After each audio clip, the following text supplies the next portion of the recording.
warahmatullahi wabarakatuh. Perkenalkan, saya Ibu Sriyanti, Bayan Paulan Timur, Desa Paulan, Kecamatan Coromadu. Saya bersama Ibu-ibu KWT Paulan Makmur sedang menanam bibit cabai.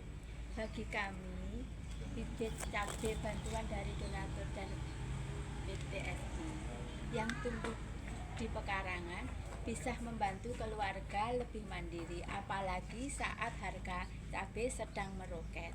Dengan menanam bibit cabai di pekarangan sendiri, kami bisa lebih hemat. Apalagi kalau kita panen lebih banyak bisa kita jual. Semoga bantuan bibit cabai pemerintah